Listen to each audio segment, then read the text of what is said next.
Picture this. You are minding your own business in ancient Greece when suddenly Zeus shows up at your door with a golden opportunity. Congratulations, you've just been selected for the worst career path in human history. While modern movies paint Greek heroes as muscled demigods living their best life, the reality was far more sinister. Being chosen as a hero wasn't winning the divine lottery. It was receiving a personalized death sentence wrapped in glory. The gods didn't create heroes to celebrate human potential.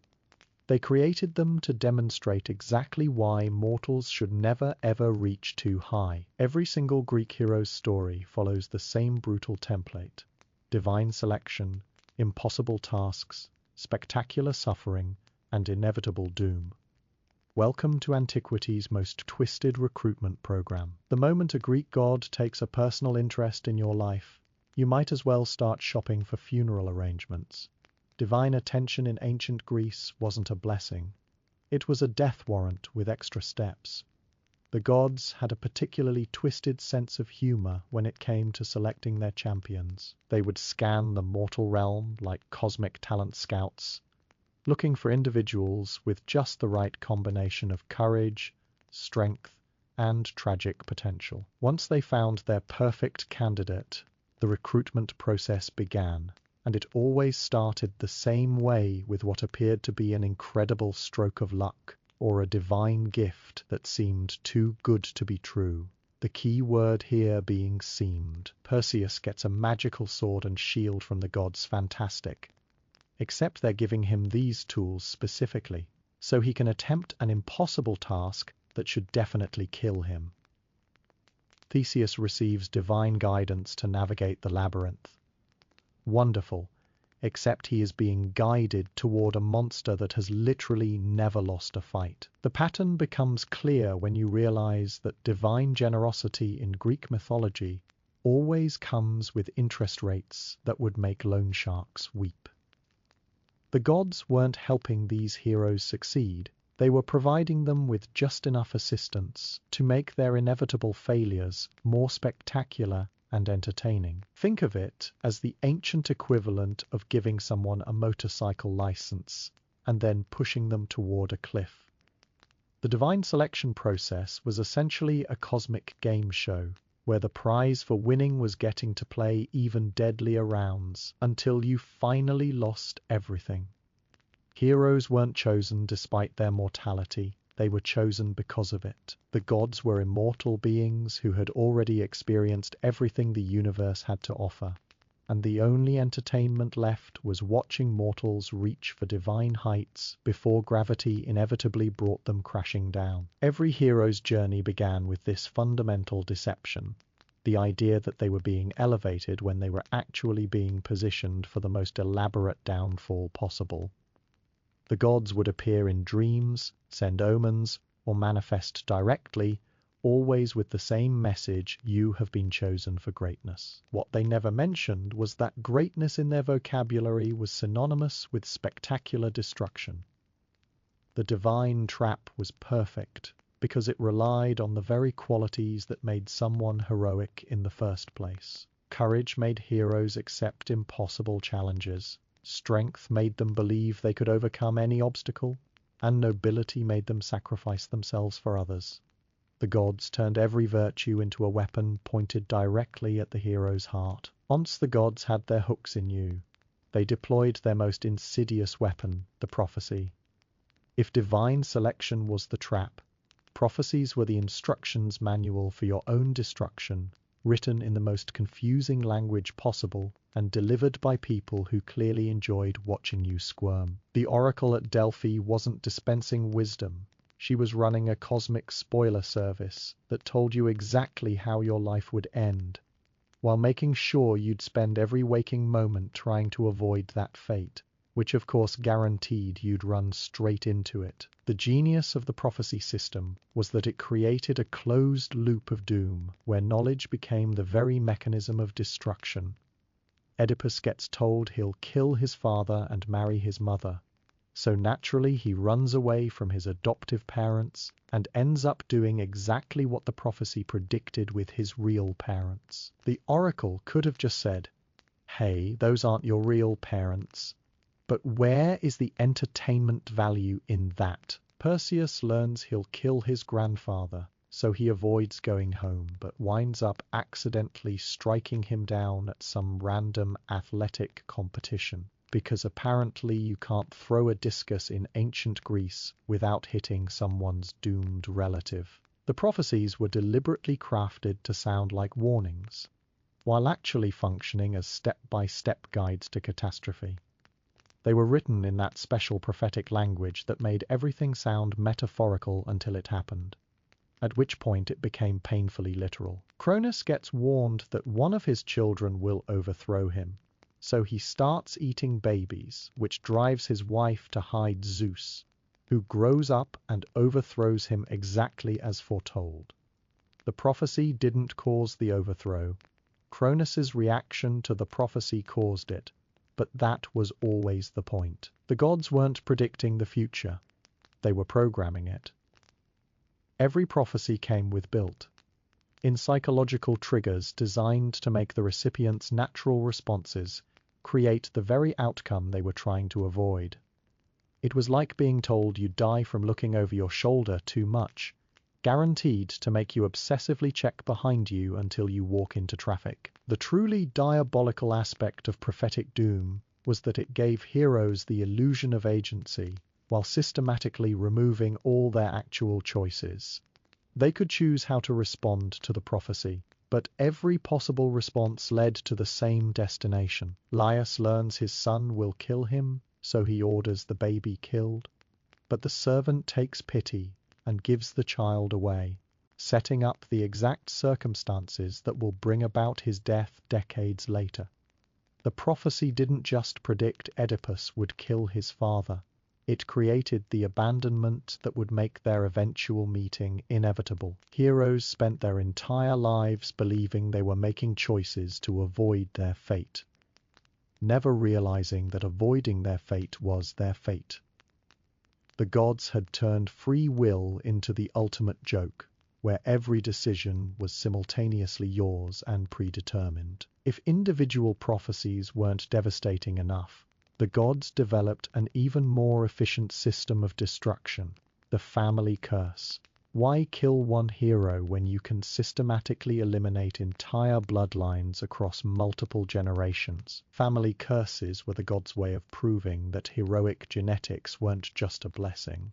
They were a hereditary disease that guaranteed spectacular multi-generational suffering. The House of Atreus didn't just produce heroes, it manufactured tragedies with industrial efficiency. Tantalus serves his son as dinner to the gods, so they curse his entire family line to commit increasingly horrific acts of violence against each other, until someone finally breaks the cycle or everyone dies trying. Agamemnon sacrifices his daughter to get fair winds for Troy, so his wife murders him. So their son murders her, so the Furies hunt him across Greece. Each generation thought they were breaking the cycle, but they were actually adding new chapters to the world's most twisted family saga. The curse operated on a simple principle: take the heroic impulse to protect your family and turn it into the very mechanism that destroys them. Oedipus tries to save Thebes and ends up cursing his sons to kill each other over the throne. His attempt to be a good king created the circumstances that made his children into kinslayers, because in the logic of the family curse, there is no such thing as a heroic action that doesn't have catastrophic consequences for your descendants. The gods designed these curses to be inheritable not just through blood but through behavior patterns. Each generation would look at the mistakes of their parents and swear to do things differently, then proceed to create entirely new categories of family dysfunction. The curse didn't repeat the same tragedy. It innovated new forms of it. Thyestes seduces his brother's wife, so Atreus kills Thyestes' children and serves them to him at dinner. Thyestes survives and fathers Aegisthus, who grows up to seduce Agamemnon's wife and help her murder him. The family curse was essentially a creative writing workshop run by sadistic immortals who specialized in finding new ways to turn love into violence. What made family curses particularly brutal was that they exploited the one thing heroes cared about most: legacy. Heroes could accept dying horribly if it meant their children would be safe. But family curses ensured that heroic sacrifice only purchased more suffering for the next generation. Every noble act became a down payment on future tragedy. Perseus kills Medusa to save his mother from an unwanted marriage. But his descendants include both the woman who betrays Theseus and the monster who devours people in Crete. The heroic bloodline didn't create heroes. It created victims who happened to be very good at fighting before they died. The curse transformed family bonds from sources of strength into weapons of mutual destruction. Parents couldn't protect their children because protecting them only made them more valuable targets for divine punishment. Children couldn't honor their parents because honoring them meant continuing the behaviors that had doomed the family in the first place. The curse made every family relationship into a trap where love guaranteed loss and loyalty ensured betrayal. Being the child of a god wasn't winning the genetic lottery. It was being born with a target painted on your back in colors only immortals could see.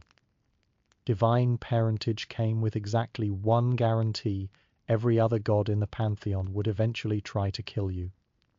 Usually in the most creative way possible. The gods treated their half-mortal children like expensive toys they could break whenever they got bored. Except these toys had feelings and the inconvenient habit of trying to survive. Heracles might have gotten his incredible strength from Zeus, but he also inherited his father's talent for making powerful enemies. Starting with Hera, who spent Heracles' entire life trying to murder him in increasingly elaborate ways because she was angry about her husband's infidelity. Divine genetics came with divine scale problems, and mortal mothers were never warned that sleeping with a god meant their children would become cosmic punching bags. The half-god experience was uniquely terrible because you got just enough divine power to attempt impossible tasks but retained enough mortality to die horribly. When those tasks inevitably went wrong, Perseus could fly using Hermes' sandals, but he was still made of flesh and blood that could be ripped apart by any number of monsters who took his divine heritage as a personal insult. Divine parentage was like being given a sports car with no brakes and then being expected to navigate a minefield at full speed. Your godly parent would provide you with just enough supernatural assistance to get you into trouble that only a full god could survive, then stand back and watch you struggle with your inconveniently mortal limitations.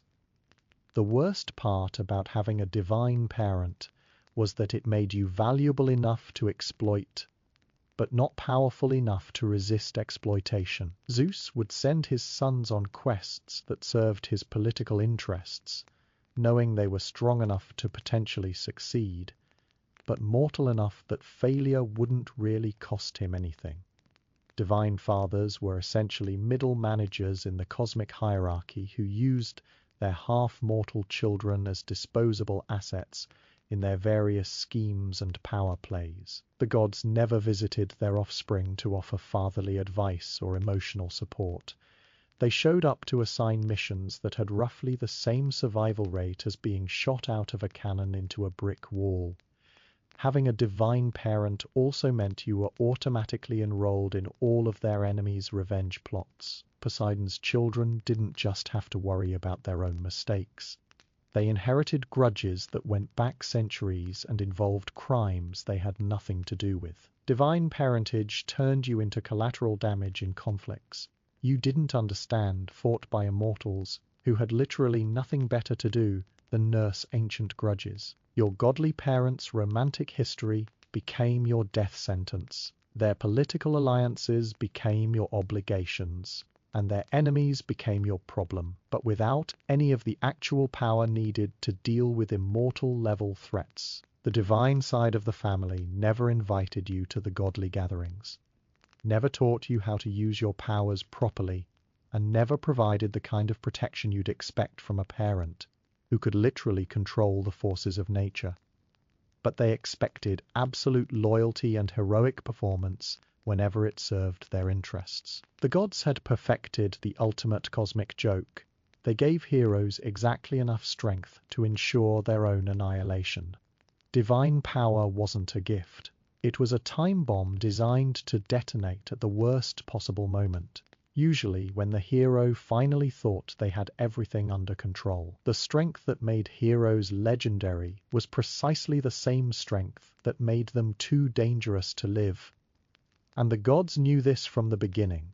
They handed out supernatural abilities like loaded weapons with faulty safety mechanisms, then sat back to watch the inevitable accidents. Heracles received strength so immense he could strangle lions with his bare hands, which was fantastic until the day his strength became uncontrollable, and he murdered his wife and children during a fit of madness sent by Hera. His greatest asset became his greatest liability, and suddenly all that divine muscle was just another way for the gods to torture him. The hero's paradox operated on a simple principle. The more powerful you became, the more isolated you became from normal human relationships, until your strength destroyed everything you were trying to protect. Samson's hair gave him the power to defeat entire armies, but that same power made him a target for enemies who understood that strong men always have weaknesses, and his weakness happened to be the one person he trusted enough to let close to him. Strength created vulnerability by making heroes believe they could handle threats that were specifically designed to exploit their overconfidence. The gods calibrated heroic power levels with mathematical precision, giving heroes just enough strength to tackle impossible challenges, but not quite enough to survive the consequences of success. Theseus could kill the Minotaur, but he couldn't remember to change his sails, dooming his father to suicide. Perseus could slay Medusa, but he couldn't control the winged horse that emerged from her blood, leading to decades of additional adventures that eventually killed him. Every heroic victory created new problems that were always slightly beyond the hero's ability to solve permanently. Divine strength was addictive in the worst possible way, because it worked just often enough to make heroes believe they could rely on it, but failed at precisely the moments when failure meant death or worse. The gods had designed heroic power to be unreliable at critical junctions, ensuring that heroes would develop false confidence that would ultimately betray them. Your divine strength would let you punch through mountains right up until the day you needed it most, at which point it would mysteriously fail or backfire spectacularly. The paradox wasn't just that strength made you a target. It was that heroic strength specifically made you vulnerable to the kinds of attacks that normal human weakness couldn't even comprehend. Regular people got killed by swords and disease. Heroes got destroyed by their own power, turning against them at the exact moment when they had no backup plan. The 12 labors of Heracles weren't a heroic achievement. They were the ancient world's most elaborate torture program disguised as community service. When King Eurystheus assigned Heracles his famous tasks, he wasn't giving him opportunities for glory. He was systematically designing a dozen different ways for the strongest man alive to die horribly, while serving the interests of people who despised him. Each labor was specifically crafted to be either impossible or to create worse problems than it solved, ensuring that success would only lead to more impossible tasks in an endless cycle of supernatural abuse. The genius of the labor system was that it took the hero's greatest strength and turned it into a liability by making every solution temporary and every victory incomplete. Heracles kills the Nemean lion. Great. But now he has to figure out how to skin something with hide that can't be cut.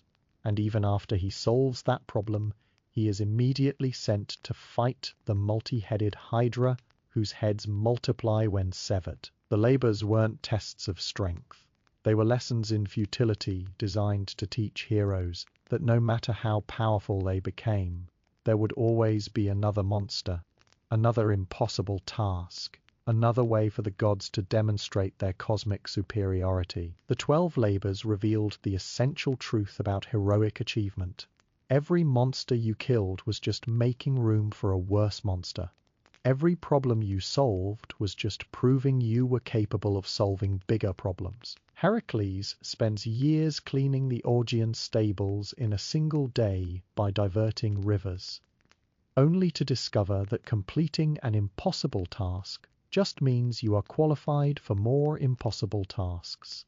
The labors operated on escalating difficulty curves that made video game designers look merciful by comparison. Start with killing a lion, progress to fighting multi-headed dragons, advance to capturing creatures that live in other dimensions, culminate with literally going to hell and bringing back its guard dog. Each task was designed to be barely achievable using the skills you developed in the previous task, ensuring that you never got comfortable or confident enough to refuse the next assignment.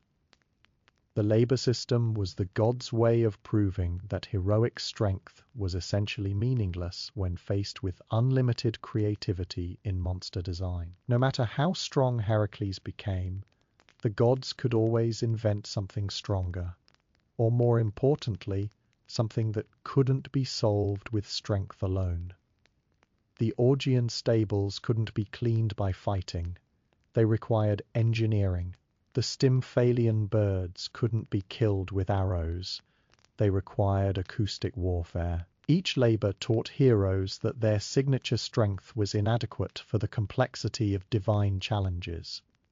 But instead of learning to quit while they were behind, heroes kept accepting new tasks because the completion of each labor created the psychological momentum needed to attempt the next one. The 12 labors weren't 12 separate challenges.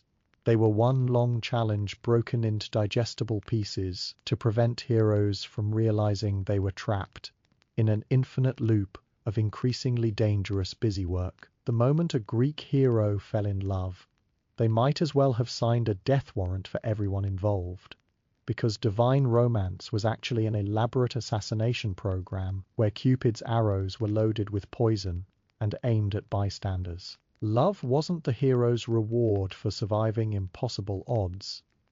It was the gods' most efficient method of ensuring that survival would become meaningless. The divine matchmaking service operated on a simple principle: identify what the hero cares about most, then use that emotional attachment as leverage to destroy both the hero and their beloved in the most creative way possible. Heroes couldn't just have normal relationships where they argued about household expenses and whose turn it was to take out the garbage. They had to fall in love with people who were cursed, promised to other gods, or secretly their relatives, because apparently the gods found tragic irony more entertaining than domestic bliss. Theseus falls in love with Ariadne, who helps him escape the labyrinth, so naturally he abandons her on an island because Dionysus wants her for himself, demonstrating that heroic romance always involved at least 3 parties, and somebody was definitely going to end up dead or worse. The gods treated love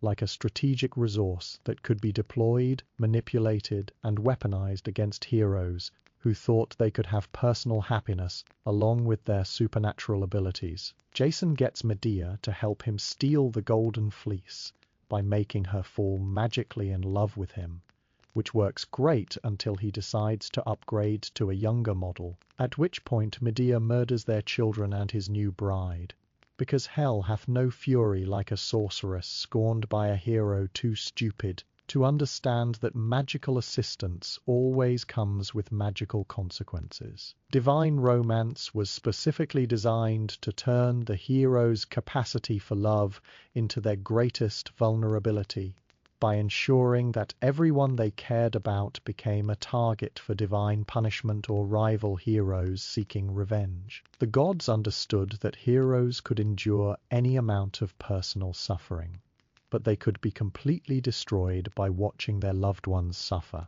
So every heroic love story was actually a hostage situation where the hero's emotional attachments became weapons pointed at their heart. Orpheus could literally charm rocks with his music, but when Eurydice died from a snake bite, his grief made him stupid enough to try negotiating with death itself, leading to the iconic scene where he loses her forever by looking back at the worst possible moment. Love made heroes predictably irrational, and the gods exploited that irrationality to create scenarios where the hero's attempt to save their beloved would guarantee their beloved's destruction. The romantic subplot wasn't comic relief from the main adventure, it was the main adventure's kill switch, designed to activate whenever the hero started getting too successful or confident. Heroes learned too late that in the divine economy, love was just another form of currency that the gods collected through foreclosure. While love was the gods' preferred method of emotional manipulation, rage was their backup plan for heroes who were too smart to fall for romantic entanglements or too paranoid to trust anyone enough to love them. Divine anger wasn't just an emotion.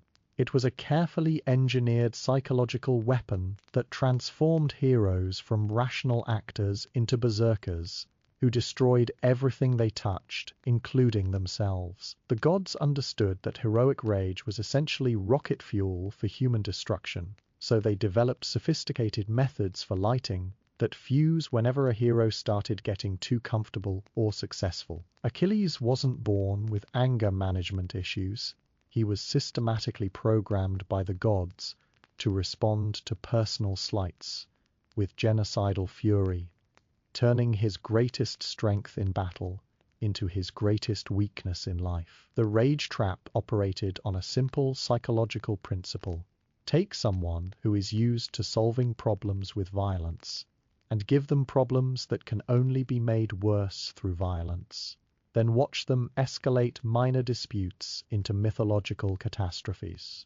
The gods would arrange for heroes to experience personal betrayals, usually involving honor or family, at precisely the moment when rational thinking would have saved everyone involved. Rage made heroes predictably stupid, and the gods exploited that stupidity to create situations where the hero's justified anger would lead them to commit acts that would haunt them forever. Ajax goes into a murderous fury when he doesn't receive Achilles' armor, but instead of killing his rivals, he slaughters a herd of sheep that he hallucinates are enemy soldiers, then kills himself from shame when the madness clears and he realizes what he has done. The gods had turned his righteous indignation into a weapon of self-destruction that eliminated him without requiring any divine intervention beyond a simple hallucination. Rage was particularly effective against heroes because it felt so justified and necessary in the moment, making it impossible for them to recognize they were being manipulated until after they'd already destroyed everything they cared about. Heroes in the grip of divine rage believed they were defending their honor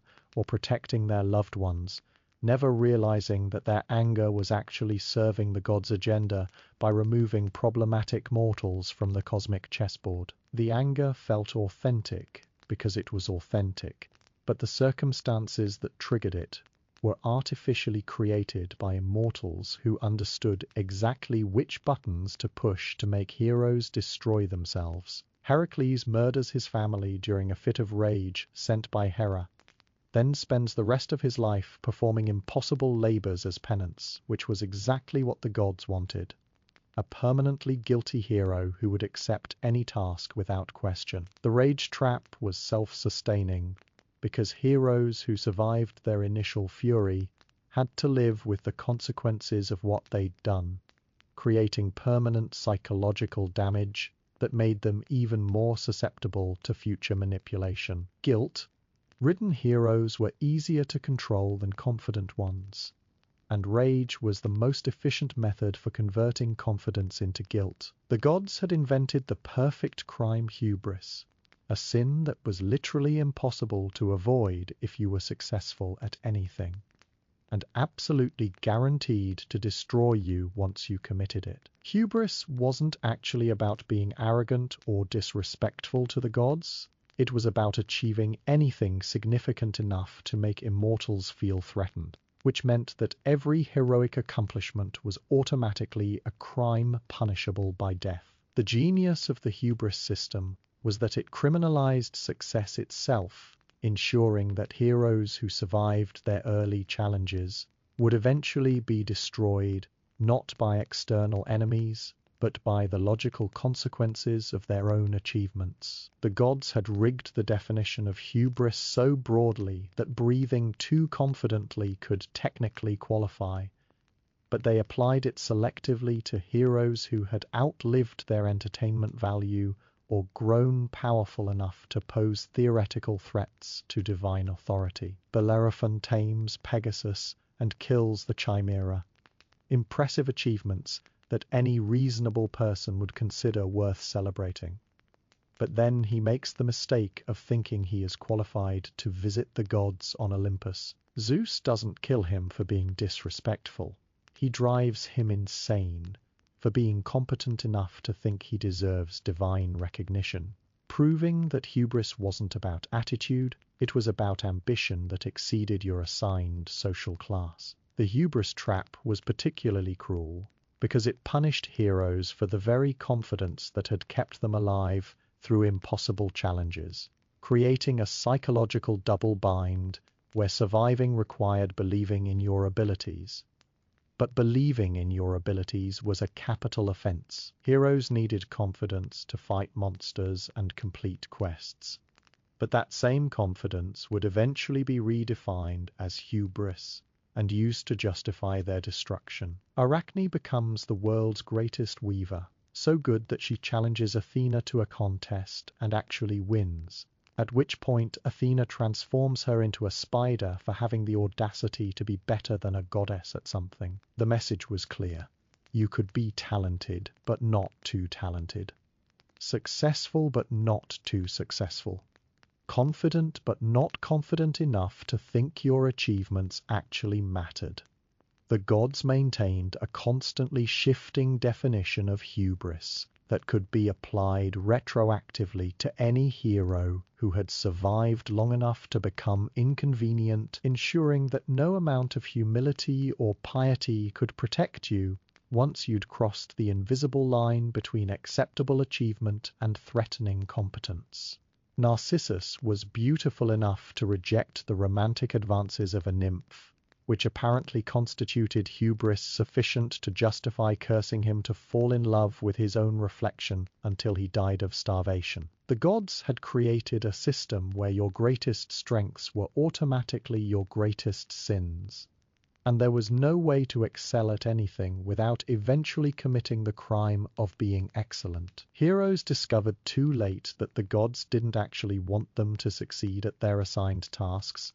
They wanted them to fail in interesting ways, and hubris was the mechanism for ensuring that even successful heroes would ultimately fail by being punished for their success. The gods had perfected the art of turning every personal relationship into a potential murder weapon, because they understood that heroes could endure infinite personal suffering, but would be completely destroyed by watching innocent people die because of their heroic activities. Divine strategy didn't focus on killing heroes directly. It focused on making heroes responsible for killing everyone they cared about, creating a special form of psychological torture where survival meant becoming a one-person apocalypse for anyone unlucky enough to love you. The collateral damage system was elegantly simple. Heroes attracted danger like lightning rods attract electricity, and everyone in their vicinity became potential casualties. In conflicts they had nothing to do with and couldn't possibly survive. Friendship with a hero wasn't a social relationship. It was a death sentence with a variable timeline, because heroes didn't just fight monsters.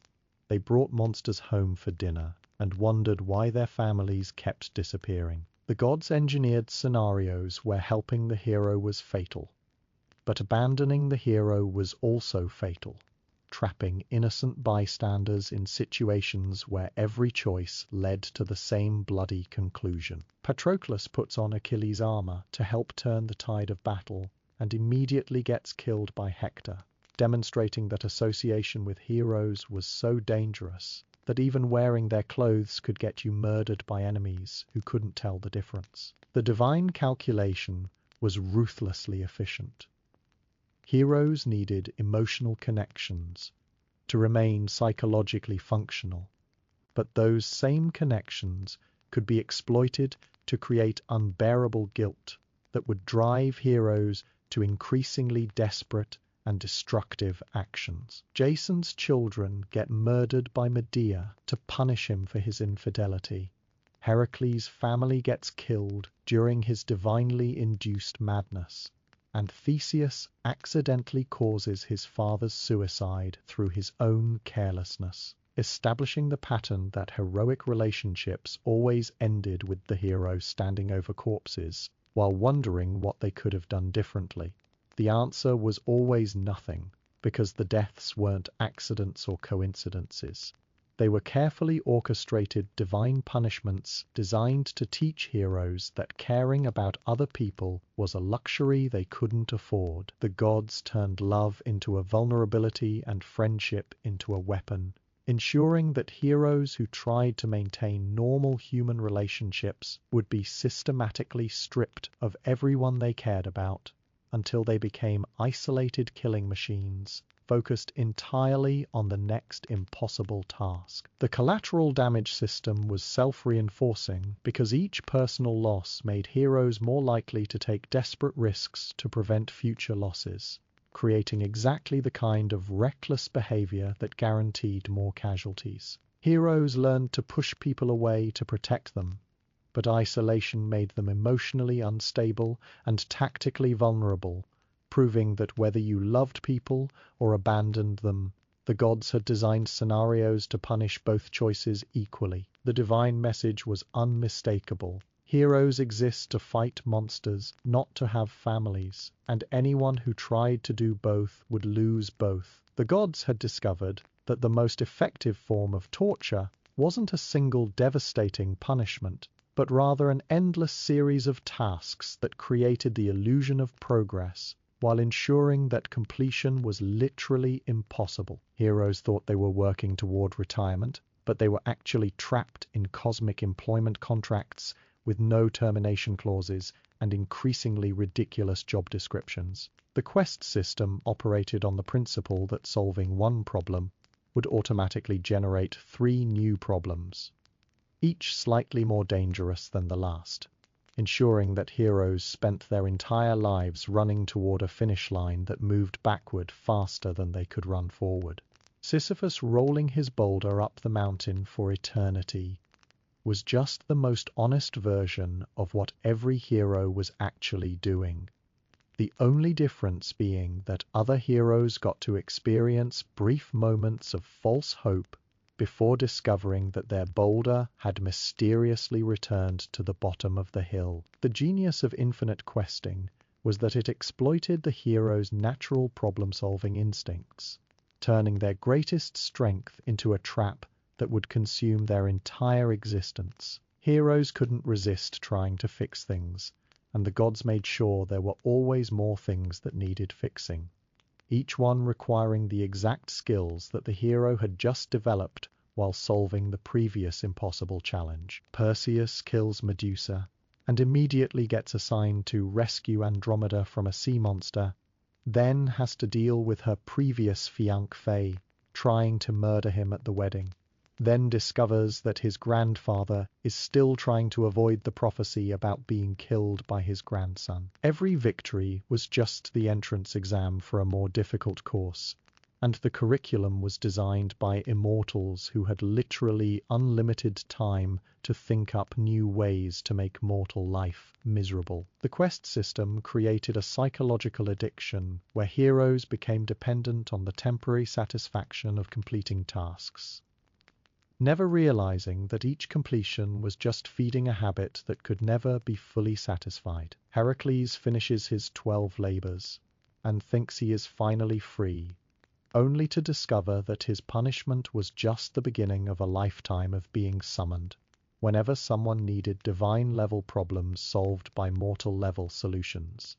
The gods had turned heroism into a subscription service, where cancelling wasn't an option and the monthly fees were paid in blood and sanity. Heroes became cosmic janitors assigned to clean up messes that the gods had deliberately created, with the understanding that each mess would somehow generate several new messes that would require even more elaborate cleaning methods. The quest never ended because ending the quest would mean admitting that the problems were solvable. And solvable problems weren't useful for keeping heroes busy and distracted from the fact that they were essentially divine prisoners with very dangerous job assignments. The gods had created a perpetual motion machine powered by heroic determination and fueled by the impossible dream that someday, somehow, there would be no more monsters to kill and no more princesses to rescue. The most dangerous thing a hero could do wasn't fighting monsters or defying fate. It was accidentally making a god feel insecure about their cosmic status, because divine jealousy operated on the principle that if a mortal could do something impressive, then that thing obviously wasn't impressive enough to be worth doing. The gods maintained their psychological stability by ensuring that no mortal could ever achieve anything that might make immortals look less than infinitely superior, which meant that heroic excellence was essentially a form of cosmic blasphemy that demanded immediate and creative punishment. Divine jealousy wasn't rational, it was pathological, and it could be triggered by achievements that had nothing to do with the jealous god's area of expertise, proving that immortals were fundamentally insecure beings who required constant validation through the systematic destruction of mortal accomplishment. Marsyas learns to play the flute so beautifully that he challenges Apollo to a musical contest, and even though Apollo technically wins, he is so threatened by the competition that he flays Marsyas alive for having the audacity to be almost as good as a god at something. The message was clear: you could be talented, but not talented enough to make immortals feel threatened by your talent. And the line between acceptable skill and threatening competence was determined entirely by divine mood swings and psychological fragility. The gods treated mortal achievement like a zero-sum game, where human success somehow diminished divine glory, even though gods were supposed to be infinitely powerful and therefore immune to competition from finite beings. Arachne weaves tapestries so exquisite that they rival Athena's work, so Athena destroys the tapestries and transforms Arachne into a spider, proving that divine jealousy could override divine justice whenever immortal egos were at stake. The gods couldn't tolerate the possibility that mortals might develop skills that approached divine levels, not because those skills posed any actual threat to divine power, but because excellence in mortals created uncomfortable questions about what exactly made the gods special beyond their immortality. Divine jealousy revealed the fundamental insecurity at the heart of the Olympian power structure. If mortals could achieve greatness through effort and skill, then divine greatness might be less impressive than advertised. The gods resolved this cognitive dissonance by ensuring that mortal greatness always ended in dramatic failure, maintaining the illusion that divine superiority was natural and inevitable rather than artificially maintained through systematic sabotage. Heroes discovered that excelling at anything would eventually attract the attention of whichever god considered themselves the ultimate authority in that field, and those gods would find increasingly petty reasons to destroy mortals who threatened their monopoly on excellence. The divine ego was apparently so fragile that it required constant protection from the theoretical possibility that a mortal might be good at something, which explained why the gods spent so much time and energy orchestrating the downfall of heroes who had committed the unforgivable sin of being competent at their jobs. The gods had perfected the ultimate educational scam by creating a mentorship system where teachers were specifically assigned to train students in skills that would eventually be used to destroy those same students, proving that divine pedagogy was actually an elaborate method for manufacturing personalized doom with maximum psychological impact. Heroes thought they were receiving guidance from wise mentors who wanted them to succeed, but they were actually being groomed by cosmic assassins who specialized in long-term emotional manipulation disguised as helpful instruction. The mentor betrayal system operated on the principle that trust was a weapon that could only be deployed effectively after years of careful cultivation, making it far more devastating than simple treachery from obvious enemies. Chiron trains generations of heroes in combat, medicine, and wisdom, providing them with exactly the skills they need to survive their early adventures, but never mentioning that those same skills would eventually make them targets for divine punishment, or that their training was specifically designed to prepare them for increasingly impossible challenges that would ultimately kill them. The centaur wasn't educating heroes. He was preparing sacrificial victims with just enough competence to make their eventual failures entertaining rather than anticlimactic. Divine mentorship was a subscription service where the final lesson was always betrayal, and that betrayal was always perfectly timed to occur when the hero had become completely dependent on their mentor's guidance and emotionally vulnerable to abandonment. The gods understood that heroes could survive physical attacks and supernatural curses, but they could be completely destroyed by discovering that their most trusted advisor had been working against them from the beginning. Jason receives magical assistance from Medea, who helps him steal the golden fleece and escape from her father's kingdom. But he never realizes that her aid comes with built-in expiration dates and revenge clauses that will activate the moment he takes her loyalty for granted. The mentor's betrayal wasn't a personal failing. It was a systemic feature of divine education designed to ensure that heroes would never develop enough confidence or independence to pose real threats to immortal authority. Every mentor was essentially a sleeper agent programmed to self-destruct at the moment when their student needed them most, transforming the hero's greatest source of strength into their most devastating weakness. Daedalus teaches Icarus how to build wings and fly, then watches his son die because he failed to mention that the wax would melt if he flew too close to the sun, proving that even parental mentorship was corrupted by divine intervention designed to turn guidance into guaranteed destruction. The betrayal was particularly cruel because it exploited the hero's natural desire to learn and improve, turning education itself into a trap where gaining knowledge automatically increased your vulnerability to manipulation by people who knew exactly how to exploit what they had taught you. Heroes learned too late that in the divine educational system, graduation meant death, and their mentors were essentially guidance counselors, whose job was to help students choose the most spectacular possible method of failure. The gods had invented the ultimate ironic punishment by transforming heroes into the very creatures they had spent their lives destroying, proving that divine justice operated on the principle that your greatest accomplishments would eventually become your most personal nightmares. Transformation wasn't just a penalty for heroic overreach.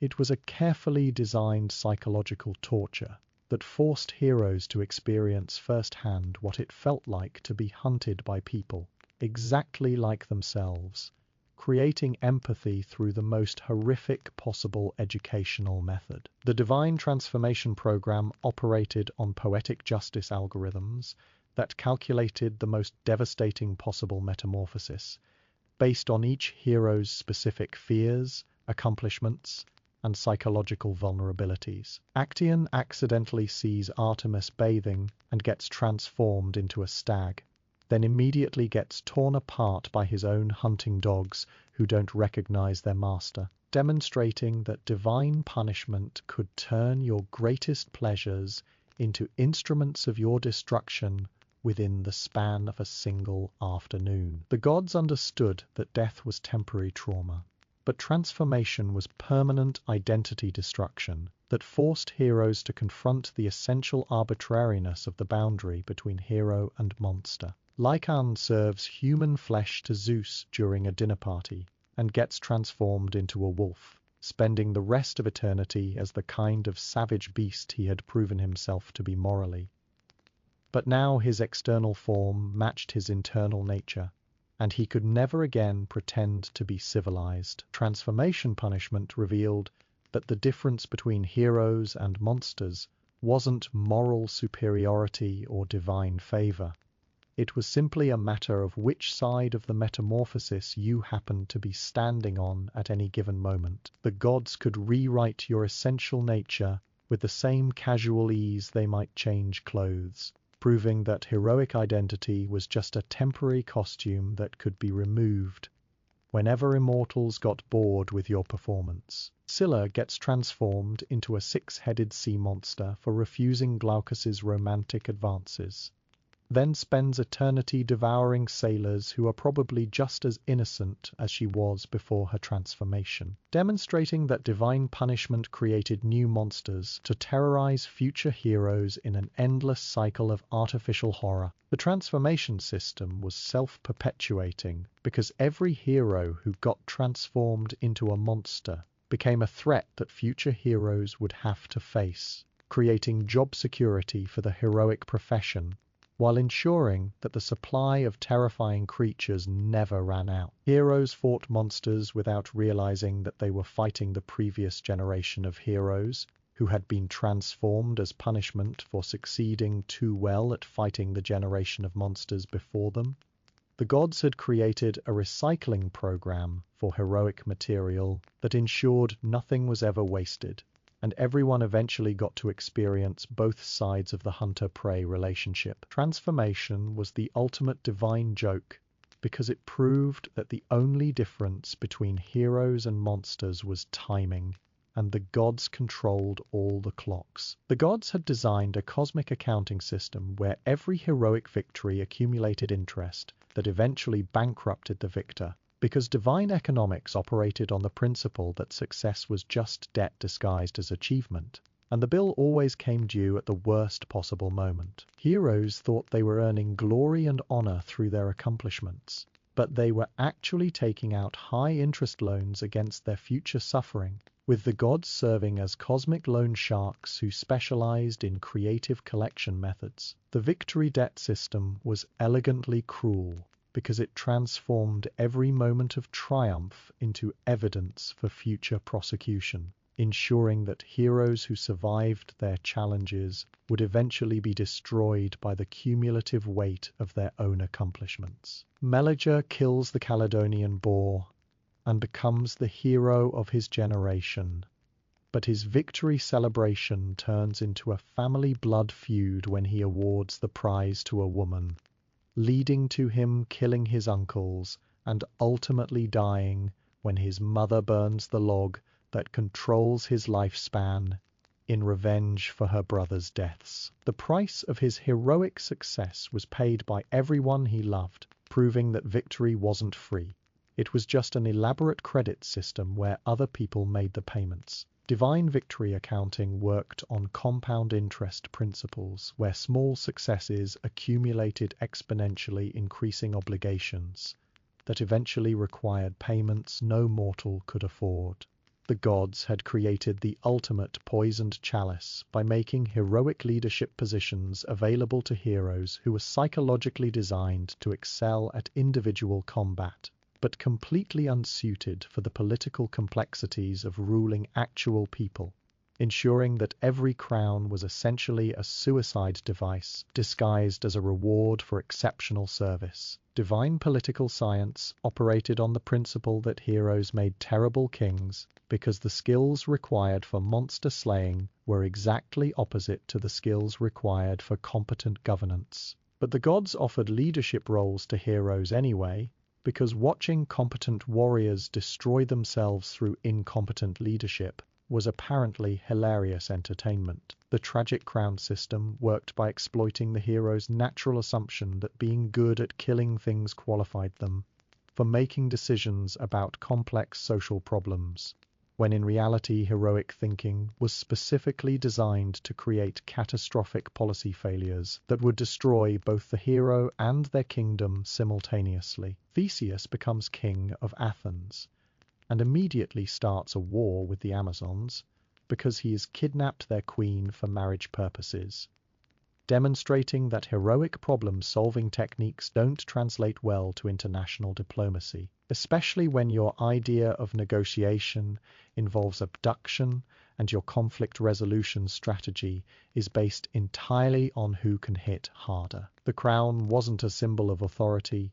It was a thinking cap that made heroes believe their combat experience had prepared them for leadership challenges that required exactly the opposite of combat experience. Heroes discovered too late that ruling people was infinitely more difficult than fighting monsters, because monsters were honest about wanting to kill you, while subjects were dishonest about everything, including whether they wanted you to continue existing as their leader. Agamemnon leads the Greek forces against Troy and manages to turn a simple rescue mission into a decade-long siege that destroys multiple civilizations, kills most of the heroes involved, and ends with him being murdered by his wife for sacrificing their daughter to get favorable winds, proving that heroic leadership could transform even justified wars into civilization-ending catastrophes.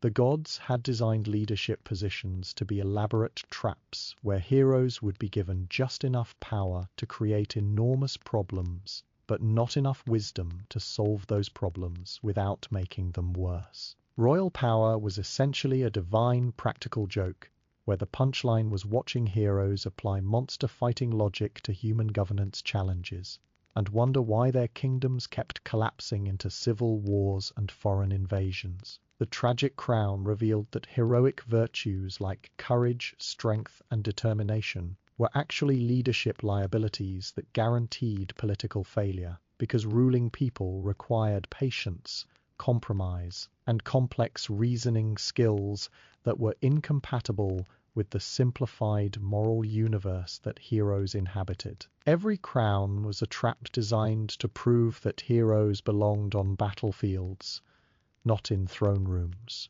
And the gods offered them leadership positions specifically to demonstrate why mixing heroic psychology with political power was a recipe for societal collapse. The gods had perfected the art of creating moral dilemmas where every possible choice was simultaneously right and wrong, ensuring that heroes would be perpetually trapped in ethical paradoxes that made virtue indistinguishable from sin and righteousness, identical to moral failure. Divine ethics operated on the principle that heroes could be destroyed more efficiently through impossible moral choices than through physical challenges, because ethical contradictions created psychological damage that was permanent and unfixable. The sacred duty system worked by assigning heroes multiple obligations that were individually reasonable but collectively impossible to fulfill, forcing them to choose which fundamental principle to violate and ensuring that any decision would result in devastating guilt and social condemnation. Orestes has a sacred duty to avenge his father's murder, which requires him to kill his mother. But he also has a sacred duty to honor his mother, which forbids matricide, creating a perfect moral trap where obeying one divine commandment requires violating another equally important divine commandment. And either choice results in being hunted by supernatural forces of justice that apparently don't communicate with each other about conflicting policies. The impossible choice system revealed that divine morality wasn't actually about right and wrong. It was about creating scenarios where heroes could be punished regardless of their decisions, because the gods had rigged the ethical framework to ensure that every moral path led to the same destination of guilt and suffering. Bellerophon kills the Chimera and marries a princess. Fantastic achievements that seem like proper rewards for heroic behavior, until the accumulated hubris from those victories makes him think he deserves to visit the gods, at which point Zeus drives him insane, and he spends the rest of his life wandering alone as a homeless madman. Every victory was a transaction that moved the hero closer to spiritual bankruptcy, and the gods were meticulous bookkeepers who never forgot a debt or missed a payment deadline. The victory price system revealed that heroic achievement wasn't actually achievement at all. It was a sophisticated form of cosmic credit card fraud, where heroes were unknowingly signing contracts for future punishment every time they succeeded at something difficult. Perseus saves Andromeda and lives happily ever after, except his descendants include some of the most dysfunctional families in Greek mythology, proving that even happy endings were just deferred payment plans that transferred the debt to the next generation. The gods had created a universe where winning was indistinguishable from losing, except that losing happened immediately, while winning meant you got to enjoy temporary success before experiencing much worse losses later. Heroes celebrated their victories without realizing they were essentially throwing expensive parties funded by loans they would never be able to repay. And the gods were patient creditors who understood that the best way to collect maximum interest was to let the debt accumulate until it consumed not just the debtor, but everyone connected to them. Victory wasn't the opposite of defeat. It was just defeat with better marketing and a longer payment schedule. The gods had perfected the art of making heroes strangers in their own lives by ensuring that heroic achievement always resulted in permanent displacement from everything familiar, comfortable, or psychologically sustainable. Because divine geography operated on the principle that heroes belonged everywhere and nowhere simultaneously, exile wasn't punishment for specific crimes.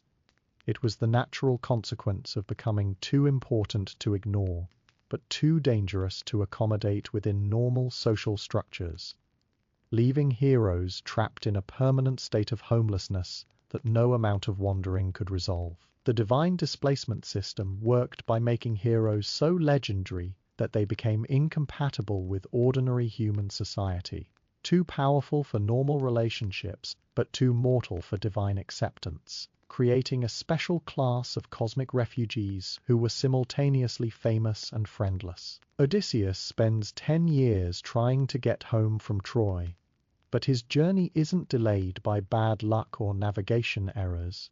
It is extended by divine intervention designed to teach him that heroic achievement makes you fundamentally incompatible with domestic life. And by the time he finally reaches Ithaca, he has become a stranger in his own house, who has to murder his way back to a throne that no longer fits him properly. The wandering wasn't a temporary inconvenience. It was a permanent existential condition that reflected the hero's transformed relationship with the concept of home itself. Heroes discovered that saving civilization made them unsuitable for civilized life.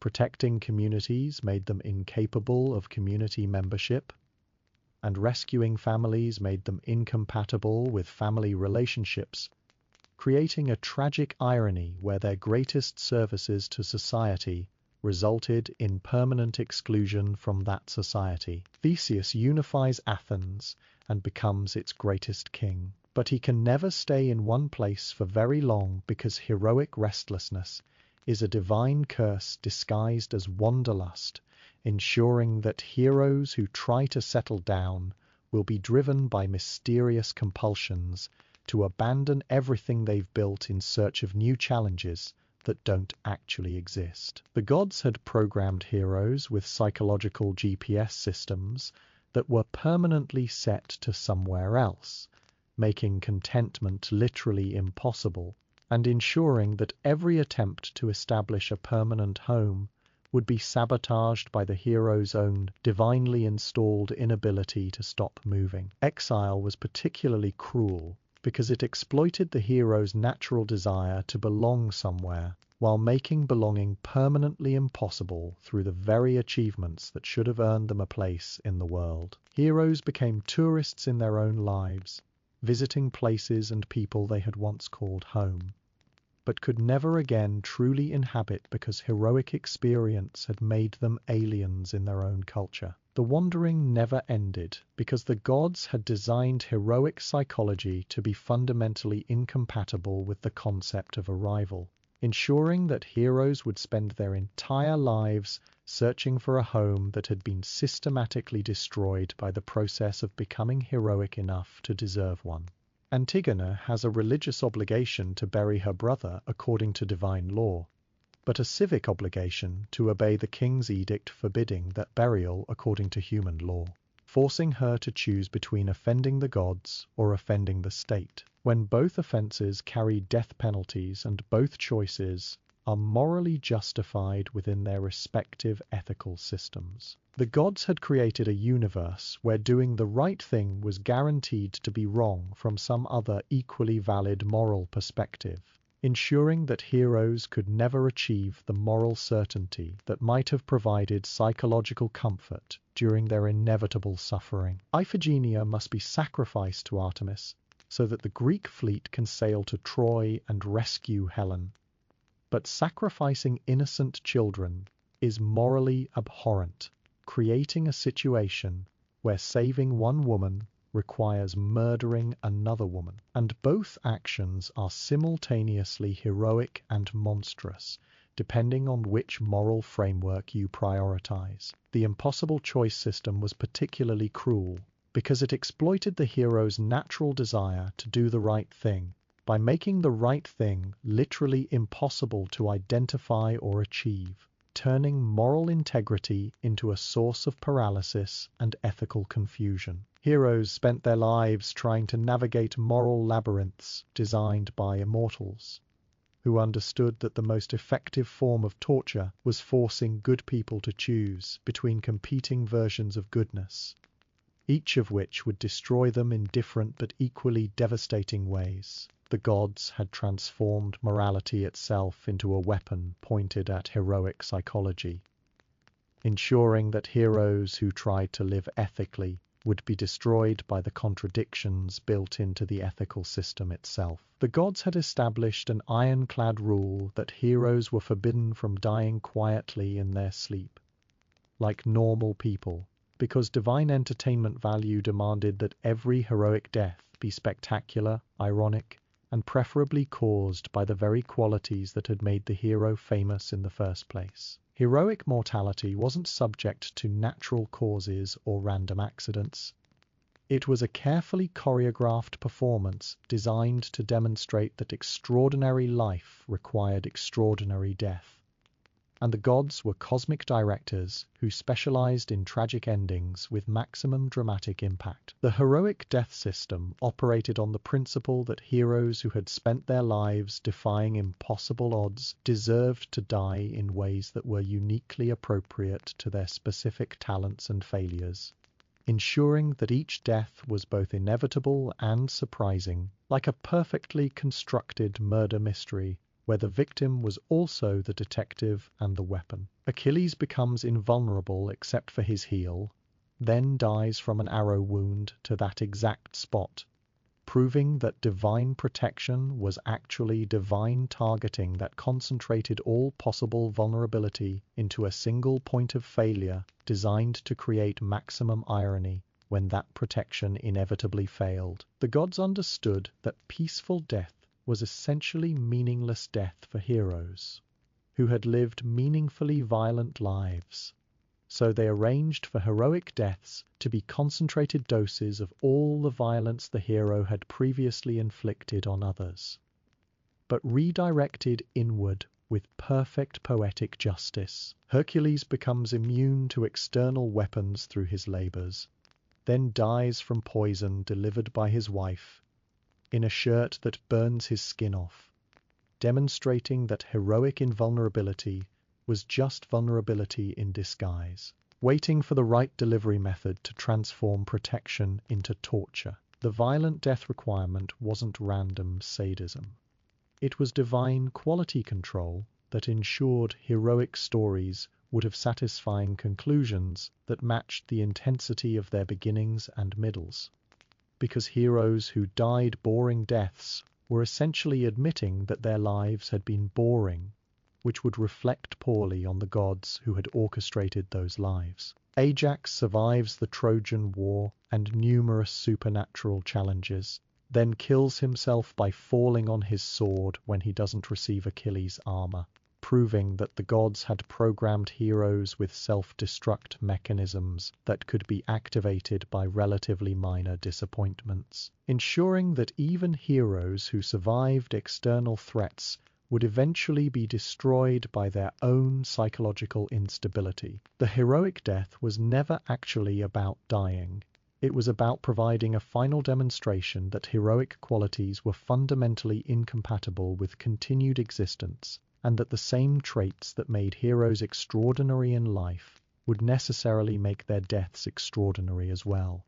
Heroes couldn't retire or fade away, because retirement implied that heroic identity was something you could set aside, when in reality heroic identity was a terminal condition that could only be resolved through terminal means that matched the terminal nature of the heroic lifestyle itself. The gods had discovered that killing heroes was actually the least creative form of punishment available, because death was just the beginning of an afterlife carefully designed to continue heroic torment indefinitely using methods that made mortal suffering look like a pleasant vacation by comparison. Divine posthumous justice operated on the principle that heroes who had caused problems while alive deserved to cause problems for themselves while dead, ensuring that the underworld became an eternal employment program for heroes who were assigned impossible tasks with no possibility of completion, vacation time, or career advancement. The afterlife punishment system worked by taking whatever the hero had been worst at during life and making that their permanent job for eternity, creating specialized hells that were perfectly calibrated to exploit each individual hero's specific psychological vulnerabilities and personal failings. Sisyphus gets assigned to push a boulder up a mountain forever because he had been too clever for his own good while alive, proving that divine afterlife planning involved matching punishments to personality types with the precision of a cosmic human resources department that specialized in creative employee torture. The gods understood that simple death was just a temporary inconvenience for heroes who had spent their lives overcoming impossible odds, so they designed afterlife experiences that made impossibility permanent and removed the hope that had previously motivated heroic persistence through difficult challenges. Tantalus stands in a pool of water that recedes whenever he tries to drink and reaches for fruit that moves away whenever he tries to eat, demonstrating that posthumous punishment was essentially eternal edging designed to maintain permanent states of almost satisfaction that could never be resolved into actual satisfaction. The afterlife wasn't about moral rehabilitation or spiritual growth. It was about providing the gods with long-term entertainment that didn't require constant plot development or new character introduction, because heroes could be relied upon to suffer creatively for literally unlimited amounts of time without getting bored or finding ways to escape their assigned torments. Ixion gets strapped to a burning wheel that spins forever because he had tried to seduce Zeus's wife, proving that divine justice involved not just punishment, but specifically ironic punishment that transformed the crime into the eternal consequence, ensuring that every moment of suffering would remind the victim exactly why they were suffering. The posthumous punishment system revealed that heroic identity was so fundamentally problematic that it required permanent containment in specialized facilities designed to prevent heroes from causing additional problems in whatever realm they happened to be inhabiting, whether mortal or immortal. Death wasn't the end of the hero's story. It was just a change of venue that moved the action from the surface world to underground locations, with even stricter management and more creative workplace hazards, proving that heroes were so naturally disruptive that they required supernatural supervision even after they were no longer technically alive. The gods had constructed the ultimate self-operating torture device by programming heroes with psychological mechanisms that would automatically transform every strength into a weakness and every solution into a bigger problem, ensuring that heroic agency itself became the primary instrument of heroic destruction, without requiring any additional divine intervention. The irony engine operated on the principle that heroes could be more efficiently destroyed by their own decision-making processes than by external enemies, because self-inflicted suffering was both more psychologically devastating and more entertaining to observe than simple divine punishment delivered from outside. Divine irony wasn't coincidental.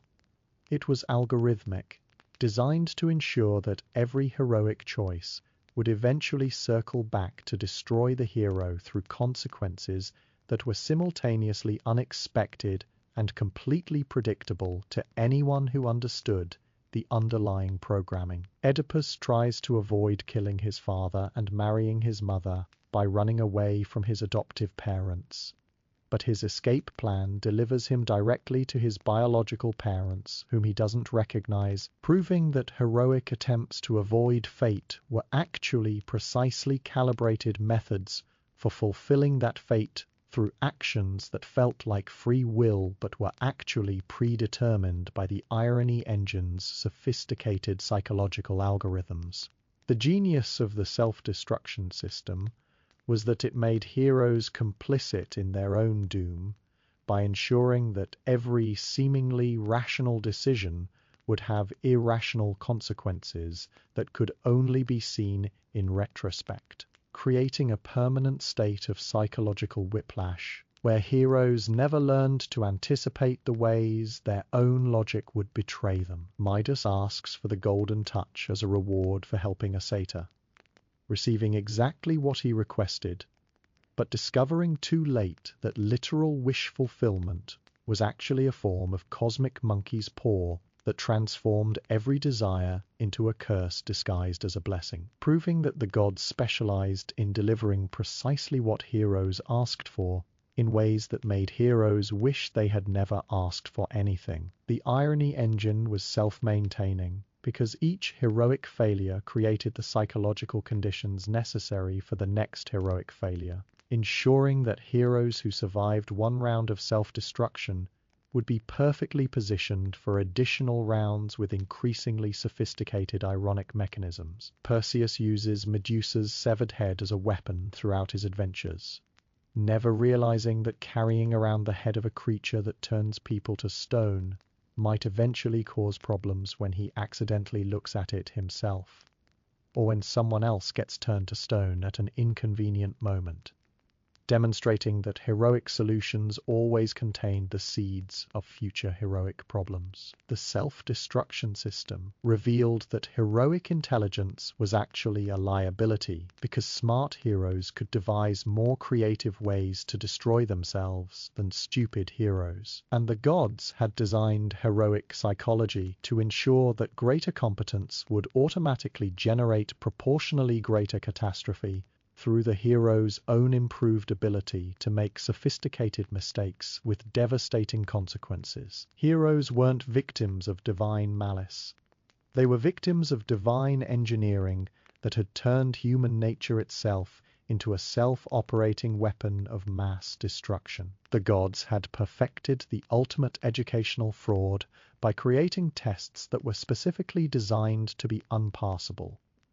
Not because the material was too difficult, but because the testing conditions were rigged to ensure failure, regardless of the student's actual competence or preparation level. Divine examination protocols operated on the principle that the purpose of testing wasn't to measure heroic ability, but to demonstrate divine superiority through the systematic humiliation of mortals who thought they could prove themselves worthy of anything other than entertainment value. The impossible test system worked by establishing success criteria that changed retroactively based on the hero's performance, ensuring that any achievement would be immediately redefined as insufficient and any failure would be treated as proof that the hero had never been qualified to attempt the test in the first place. Psyche gets assigned 4 impossible tasks by Aphrodite as tests of her worthiness to marry Cupid. And even though she completes all 4 tasks with supernatural assistance, Aphrodite keeps adding additional requirements, because the point was never to let Psyche pass. It was to keep her busy with busy work until she died of exhaustion or gave up in despair. The gods understood that heroes were psychologically addicted to the idea that effort could be rewarded with success. So they designed tests that exploited that addiction by providing just enough positive feedback to keep heroes trying, while ensuring that ultimate success remained permanently out of reach. Deinophas orders his 50 daughters to kill their husbands on their wedding night as a test of loyalty, and 49 of them pass by committing murder. But the one daughter who refuses to kill her husband fails the test, proving that divine testing protocols could make moral behavior indistinguishable from failure and immoral behavior indistinguishable from success, depending on the arbitrary whims of whoever was administering the exam. The impossible test revealed that divine standards weren't actually standards at all. They were moving targets designed to ensure that heroes would never achieve the psychological satisfaction of knowing they had met divine expectations, because divine expectations were specifically calibrated to be unmeetable by anyone other than the gods themselves. Hercules completes his 12 labors and thinks he has finally proven himself worthy of redemption, only to discover that completing impossible tasks just qualifies you for additional impossible tasks.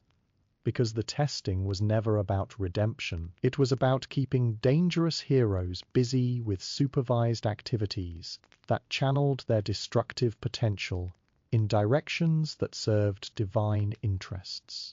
The test system was particularly cruel because it exploited the hero's natural desire for validation and recognition by providing a framework that appeared to offer those rewards while actually being designed to withhold them indefinitely through constantly escalating requirements that made previous achievements irrelevant. Heroes spent their lives trying to pass tests that were graded on curves calculated by immortals who had already decided that no mortal deserved a passing grade, ensuring that heroic effort would always be wasted on challenges that were fundamentally designed to waste heroic effort in the most demoralizing possible way. The gods had developed a sophisticated targeting system that tracked every person a hero cared about and systematically eliminated them in ascending order of emotional importance, because divine strategy recognized that heroes could survive any amount of personal suffering,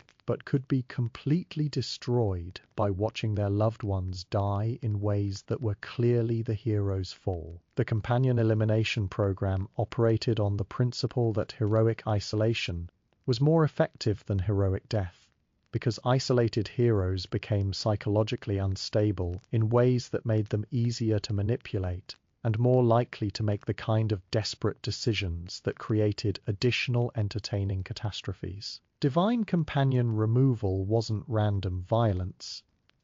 It was precision emotional warfare designed to strip heroes of their support systems, while demonstrating that caring about other people was essentially a form of painting targets on their backs for divine amusement. Patroclus puts on Achilles' armor to help in battle, and immediately gets killed by Hector, proving that even indirect association with heroic equipment was sufficient to trigger divine targeting protocols that ensured heroic friends would be eliminated before they could provide meaningful assistance or emotional stability. The gods understood that heroes derived their psychological strength from their relationships with normal people who reminded them what they were fighting for.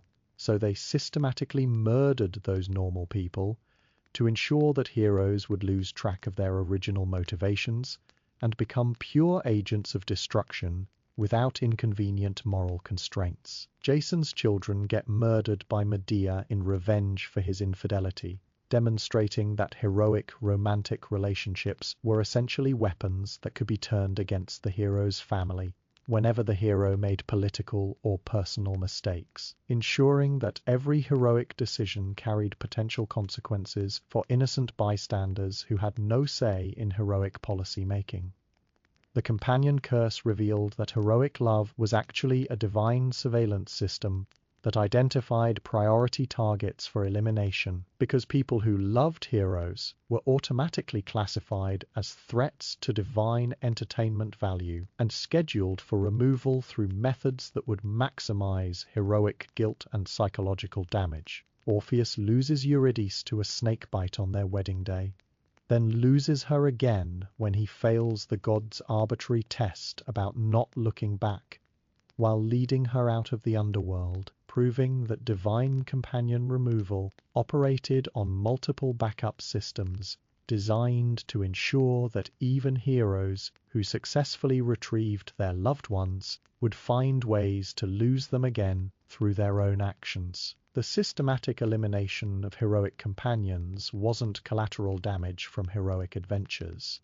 It was the primary objective of heroic adventures disguised as collateral damage, because the gods had discovered that heroes who lost everyone they cared about became perfect weapons who could be pointed at any target without worrying about divided loyalties or moral qualms that might interfere with maximum destructive potential. Heroes learned too late that loving someone was essentially signing their death warrant, but heroes couldn't stop loving people because isolation drove them insane, creating a perfect psychological trap where sanity required relationships, but relationships guaranteed suffering. The gods had invented the ultimate psychological torture by occasionally granting heroes temporary divine powers that provided just enough omnipotence to understand what they were missing, then systematically removing those abilities at precisely the moment when the hero had become completely dependent on them for survival and identity. Temporary godhood wasn't a reward for exceptional service. It was a sophisticated form of addiction therapy designed to create psychological dependency on power levels that mortals were never meant to sustain, ensuring that the withdrawal process would be more devastating than never having experienced divine abilities in the first place. The divine power lending program operated on the principle that heroes could be more effectively broken by giving them everything they wanted and then taking it away than by simply denying them what they wanted from the beginning, because loss was always more painful than deprivation, and disappointment was more destructive than despair. Hercules gets temporary invulnerability during his labors, allowing him to fight monsters that would normally kill him instantly. But the protection expires without warning at random moments, forcing him to discover his mortality through trial and error methods that involved getting injured in increasingly dangerous situations, until he learned not to rely on divine assistance that could disappear at any moment. The gods understood that mortal psychology was fundamentally unprepared for immortal levels of power, so they used temporary godhood as a method for demonstrating exactly why mortals shouldn't want divine abilities. Because the experience of losing omnipotence was designed to be traumatic enough to make heroes grateful for their original limitations. Bellerophon receives Pegasus and gains the ability to fly, opening up entirely new categories of heroic possibility and combat effectiveness. But eventually the winged horse throws him off during his attempt to reach Olympus, proving that divine gifts came with built-in betrayal mechanisms that activated whenever the recipient started thinking they deserved permanent access to capabilities that were only on loan from capricious immortals. temporary godhood revealed that divine power was essentially cosmic cocaine that provided incredible highs, followed by crushing lows designed to make heroes understand that their normal mortal existence was actually a form of withdrawal from abilities they had briefly possessed, but were never meant to keep. Perseus gets flying sandals and an invisibility cap for his mission against Medusa, transforming him from a normal person into a supernatural assassin capable of impossible feats. But once the mission is complete, the equipment gets returned to the gods, leaving him to face the rest of his adventures with ordinary human limitations and the permanent knowledge that he had once been capable of so much more. The temporary power system was particularly cruel because it created false confidence that led heroes to attempt challenges that were only survivable with divine assistance, ensuring that heroes would commit themselves to impossible tasks while their powers were active, then be forced to complete those tasks after their abilities had been revoked by gods, who found the resulting struggles entertaining enough to justify the elaborate setup process. The gods had weaponized information itself by creating oracles who specialized in delivering accurate predictions that were guaranteed to destroy anyone who heard them, because divine truth-telling operated on the principle that knowledge was only valuable if it made your life worse, and prophecy was only meaningful if it created the suffering it predicted. The oracle system worked by providing heroes with completely accurate information about their futures, but delivering that information in ways that ensured heroes would make decisions that brought about exactly the outcomes they were trying to avoid, proving that knowing the future was actually a curse disguised as a blessing. Divine information warfare recognized that heroes could survive ignorance and uncertainty, but they could be completely destroyed by certainty about outcomes they were powerless to change, making prophecy the ultimate psychological weapon that used truth as ammunition and hope as the target. Cassandra receives the gift of prophecy from Apollo, then gets cursed so that no one will believe her accurate predictions, creating a perfect torture loop where she knows exactly what horrible things are going to happen, but is powerless to prevent them, because her warnings are automatically dismissed as lies, proving that divine truth could be more devastating than divine deception. The oracle's cruel truth revealed that information was only useful if you could act on it, but the gods specifically designed prophetic knowledge to be actionable in ways that made everything worse, ensuring that heroes who sought divine guidance would receive guidance that guided them directly toward their own destruction through their own informed decisions. Oedipus consults the Delphic oracle about his identity and receives accurate information about his fate, but the knowledge drives him to make the exact choices that fulfill the prophecy he was trying to avoid, demonstrating that oracular truth was essentially a sophisticated entrapment operation designed to use heroes' desire for certainty against them.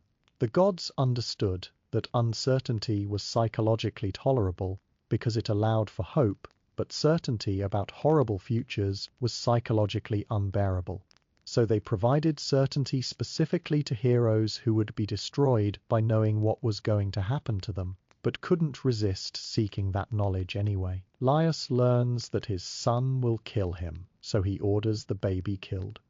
But his attempt to avoid the prophecy creates the exact circumstances that make the prophecy inevitable, proving that oracular truth was designed to be self-fulfilling through the recipient's efforts to prevent fulfillment. The oracle system was the ultimate information paradox, where seeking knowledge guaranteed ignorance about how to use that knowledge constructively, and divine truth-telling was actually divine lie detection that revealed the lies heroes told themselves about having control over their destinies. Heroes discovered too late that the oracle didn't predict the future.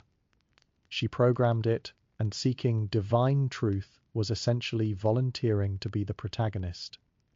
In a tragedy where you knew the ending, but were powerless to change it because knowing the ending was precisely what made the ending inevitable. The gods had perfected the ultimate moral extortion racket by creating emergencies that could only be resolved through ritual sacrifice, forcing heroes to choose between letting everyone die or personally murdering innocent people to appease divine demands that were arbitrarily constructed for maximum psychological devastation. Divine sacrifice protocols operated on the principle that heroes could be more effectively destroyed by making them complicit in atrocities than by simply forcing them to witness atrocities, because self-inflicted moral damage was permanent and unfixable in ways that external trauma was not. The ritual sacrifice system worked by manufacturing crises that appeared to require immediate action, but could only be resolved through methods that violated every ethical principle the hero claimed to value, ensuring that saving people required becoming the kind of person who murdered people for religious reasons. Agamemnon gets trapped by divine winds that prevent the Greek fleet from sailing to Troy until he sacrifices his daughter Iphigenia to Artemis, creating a perfect moral trap where abandoning the mission means letting Helen remain kidnapped, but completing the mission requires murdering his own child for the convenience of a goddess who could easily solve the weather problem without requiring human sacrifice. The gods understood that heroes derived their identity from protecting innocent people, so they designed scenarios where protecting innocent people required murdering other innocent people, creating psychological contradictions that would permanently contaminate the hero's sense of moral righteousness and self-worth. Jephthah vows to sacrifice the first thing that greets him when he returns from battle. If the gods grant him victory, then discovers that his daughter is the first to welcome him home, forcing him to choose between breaking a sacred oath or murdering his child to honor a promise he made without considering the consequences, proving that divine sacrifice requirements were designed to exploit heroic impulsiveness and religious sincerity. The ritual sacrifice system revealed that divine morality was essentially a protection racket, where gods created problems that could only be solved by paying tribute in human blood, and heroes who refused to pay that tribute would be responsible for whatever disasters the gods inflicted on everyone else, as punishment for heroic moral squeamishness. Abraham gets ordered to sacrifice Isaac as a test of faith, and even though God provides a last-minute substitute, the psychological damage from being willing to murder his son for religious reasons cannot be undone, demonstrating that divine testing protocols were designed to permanently alter heroic psychology through trauma that lingered even when the worst outcome was avoided. The sacrifice requirement was particularly cruel because it exploited the hero's natural desire to save people by making salvation conditional on personal participation in murder, ensuring that heroes who succeeded in their missions would be permanently haunted by the knowledge that their heroism was built on foundations of religiously sanctioned child killing. Heroes learned that the gods measured devotion not through prayer or good deeds, but through willingness to commit atrocities on divine command, and saving the world required becoming someone who was no longer worth saving. The gods had discovered that the most efficient method for destroying heroes wasn't killing their bodies, but systematically dismantling their minds through carefully calibrated psychological pressure that pushed heroic sanity beyond its breaking point, because insane heroes were more entertaining than dead heroes, and could be used for additional projects that required unpredictable behavior and creative violence. Divine madness wasn't a side effect of heroic stress.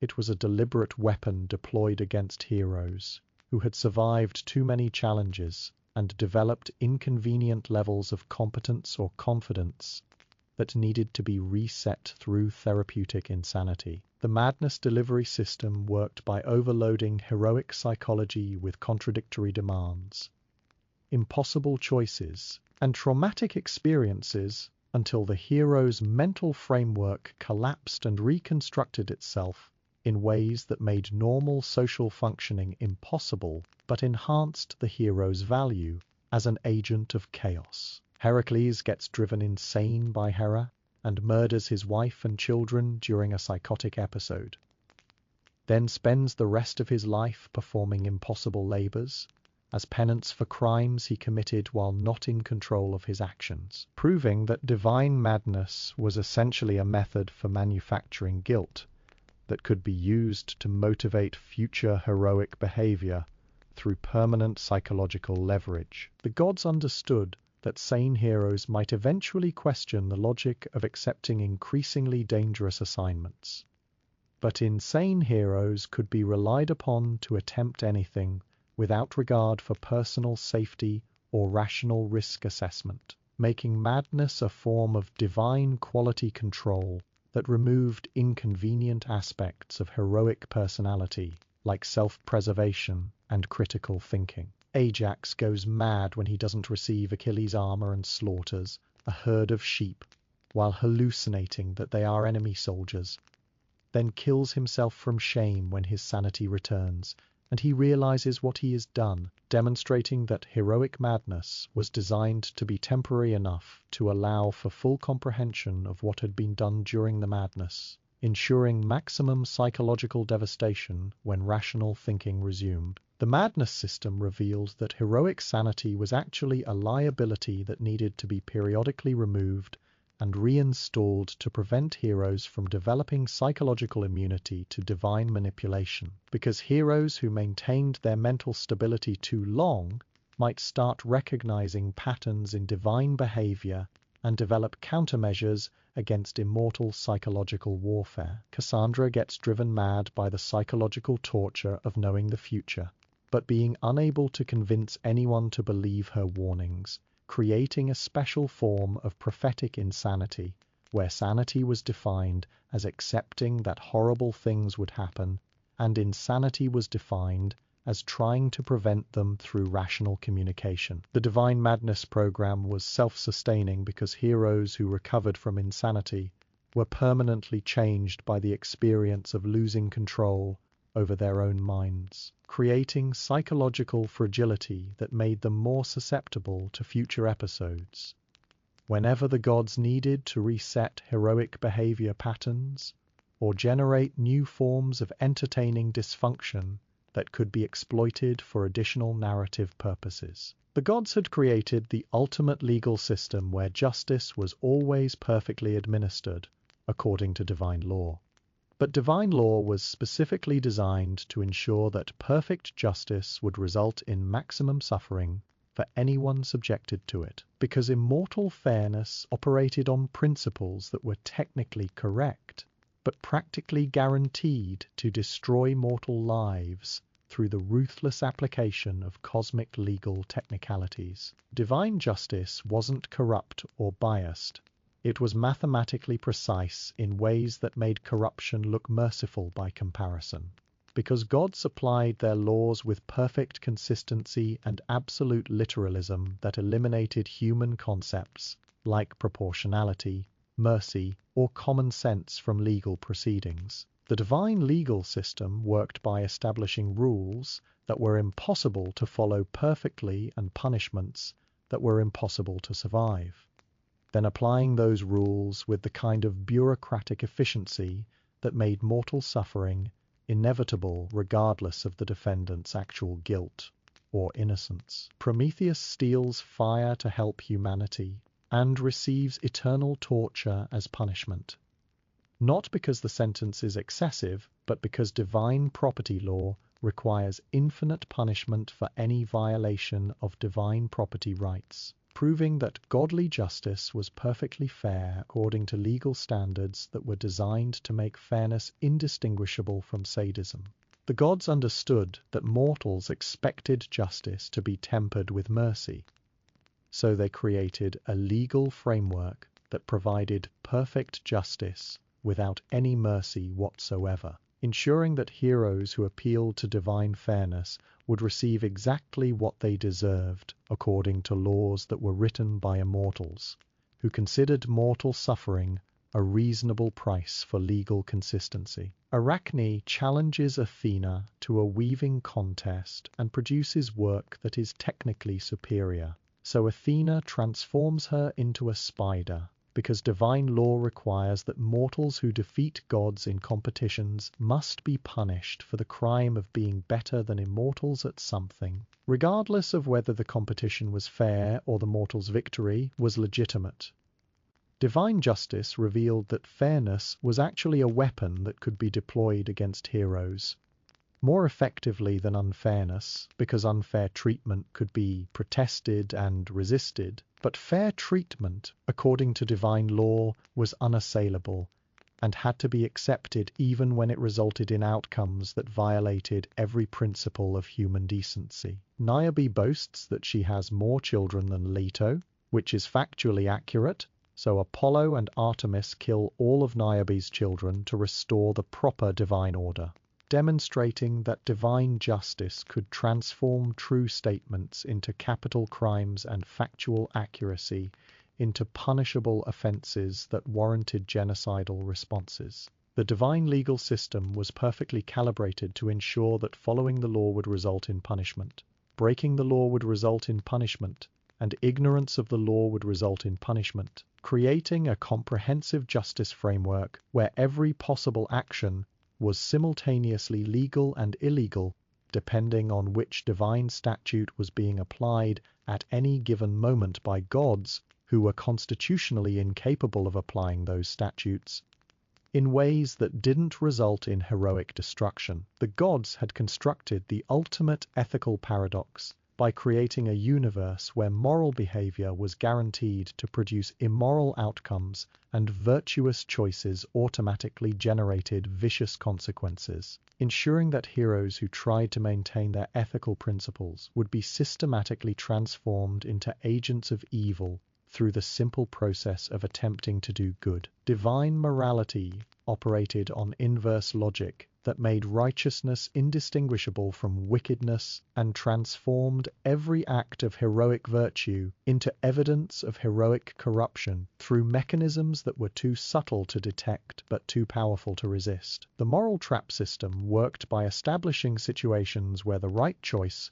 according to one ethical framework, was automatically the wrong choice, according to another, equally valid ethical framework, forcing heroes to commit sins while trying to avoid sins, and ensuring that moral behavior would always result in immoral consequences that could be blamed on the hero's moral choices. Orestes avenges his father's murder by killing his mother, which is morally required by the law of blood vengeance, but morally forbidden by the law against matricide, creating a perfect ethical prison where obeying one divine commandment required violating another divine commandment, and either choice resulted in punishment by supernatural forces that apparently didn't coordinate their policies.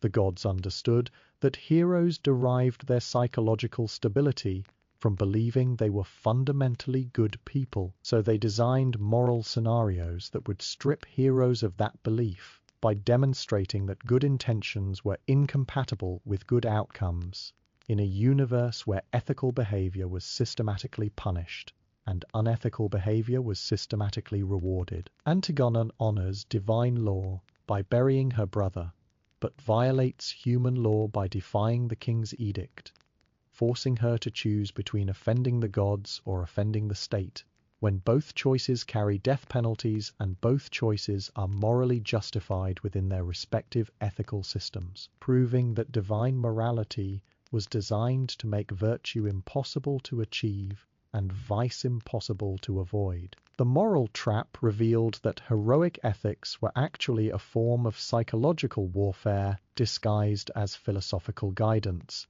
because heroes who tried to live according to moral principles would be forced to make choices that violated those principles, creating permanent guilt and self-doubt that made heroes easier to manipulate and less likely to resist divine commands that contradicted their personal values. Perseus kills Medusa to save his mother from an unwanted marriage which is heroic according to family loyalty principles, but involves murdering a creature who was herself a victim of divine punishment, demonstrating that heroic solutions to moral problems automatically created new moral problems that required additional heroic solutions in an endless cycle of ethical contamination.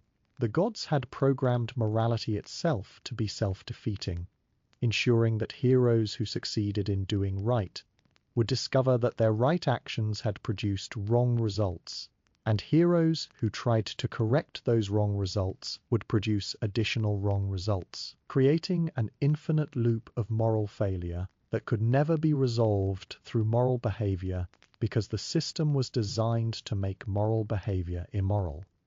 The gods had developed the ultimate long-term investment strategy by ensuring that heroic achievements would automatically curse every subsequent generation of the hero's family, creating hereditary suffering that compounded with interest over time and guaranteed that the price of heroic glory would be paid by innocent descendants who had nothing to do with the original heroic activities, but inherited all the consequences anyway. Divine legacy planning operated on the principle that heroes could be more thoroughly punished by destroying their bloodlines than by destroying the heroes themselves, because heroes who cared about their families' futures could be tortured indefinitely through the knowledge that their heroic choices had doomed everyone they would ever be related to. The hereditary curse system worked by transforming heroic accomplishments into genetic time bombs that would detonate randomly throughout future generations, ensuring that heroes who thought they were building better lives for their children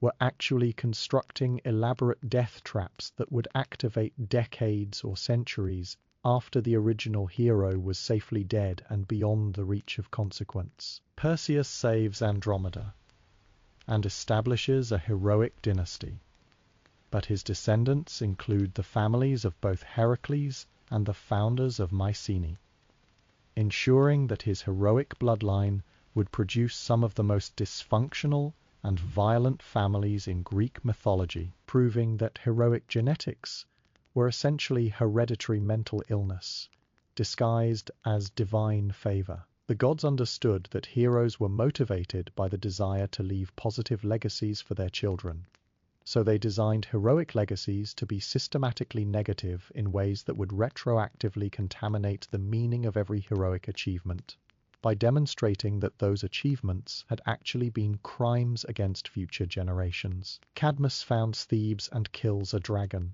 which seems like straightforward civic improvement until his descendants start murdering each other in increasingly creative ways that can all be traced back to the original dragon slaying, because apparently killing monsters creates curses that must be paid off through centuries of interfamily violence that makes the original monster look peaceful by comparison. The hereditary punishment system revealed that heroic bloodlines weren't family trees. They were family gallows that hanged new victims, every generation using ropes woven from the accomplishments of their heroic ancestors. And the gods maintained detailed genealogical records to ensure that no descendant would escape punishment for crimes they hadn't committed, but had inherited through no fault of their own. Tantalus commits crimes against divine hospitality and gets punished with eternal torment.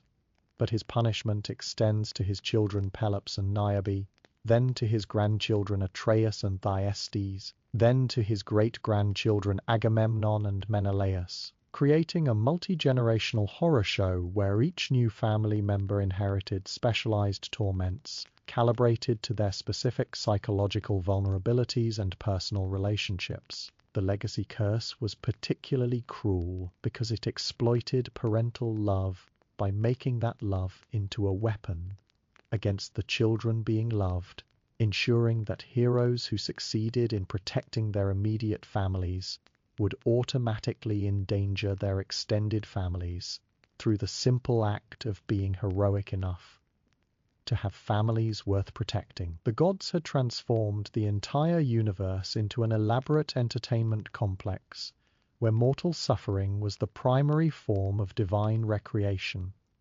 because immortal psychology required constant stimulation through increasingly creative forms of tragedy, and heroes provided the most sophisticated and emotionally satisfying entertainment available to beings who had already experienced every other possible form of amusement. Divine entertainment preferences operated on the principle that omnipotent beings could only achieve psychological satisfaction through watching limited beings struggle against limitations that were artificially constructed for maximum dramatic tension and emotional impact. The cosmic theatre system worked by casting heroes as unwitting performers in tragedies that were written, directed, and produced by immortal audiences who possessed infinite time and resources to develop increasingly elaborate plots that would generate maximum suffering while maintaining narrative coherence and artistic merit.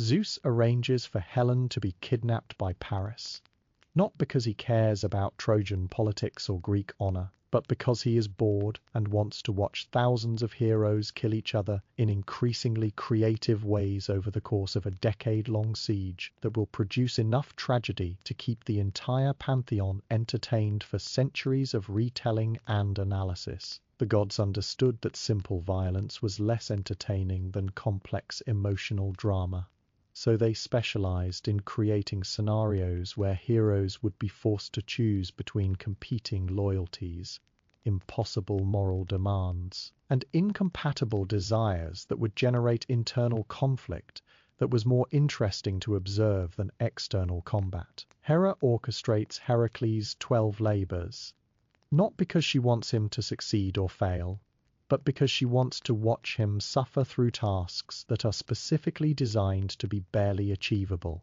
ensuring that the entertainment value of his struggles would be maximized through precise calibration of difficulty levels that kept the outcome uncertain until the final moment. The divine entertainment industry revealed that heroic suffering wasn't accidental byproduct of cosmic conflict. It was the intended product of cosmic entertainment production, and heroes weren't participants in their own stories. They were performers in stories written by immortal screenwriters, who specialized in tragic endings with maximum emotional impact.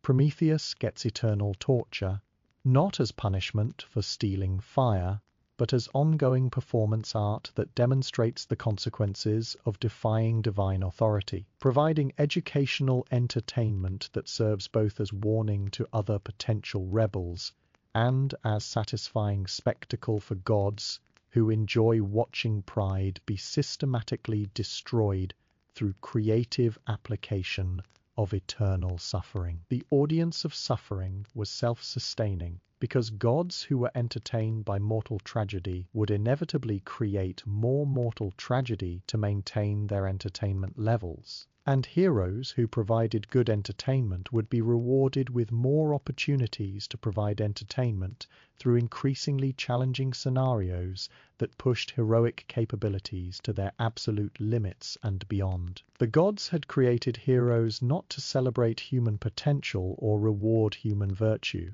but to conduct systematic experiments in the precise measurement of mortal breaking points, using heroic achievements as data collection methods for determining exactly how much suffering, contradiction, and impossible challenge could be applied to human psychology before complete systemic failure occurred.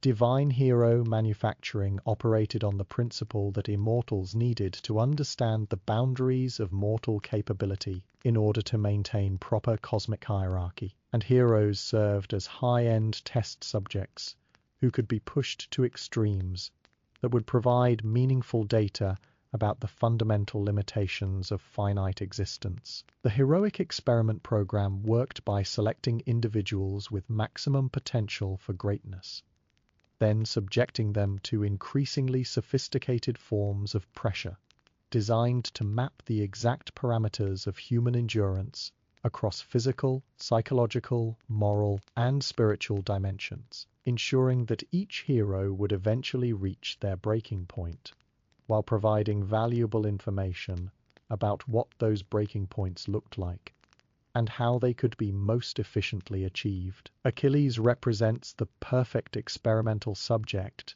for testing the relationship between physical invulnerability and psychological vulnerability, demonstrating that mortal minds could not handle immortal-level physical power without developing fatal emotional instabilities that could be exploited through precisely targeted attacks on pride, friendship, and honor. The gods understood that simply killing mortals provided no useful information about mortal capabilities, but pushing mortals to their absolute limits before killing them generated extensive data about the exact mechanisms through which finite beings could be destroyed, providing valuable intelligence for future mortal management projects.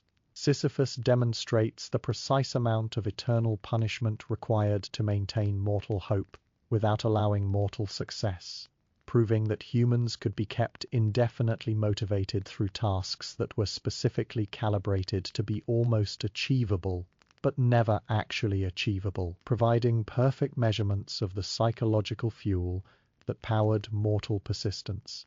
The heroic limit testing system revealed that every hero was essentially a laboratory animal in an experiment designed to answer specific questions about human nature. And heroic stories weren't inspirational narratives about overcoming adversity.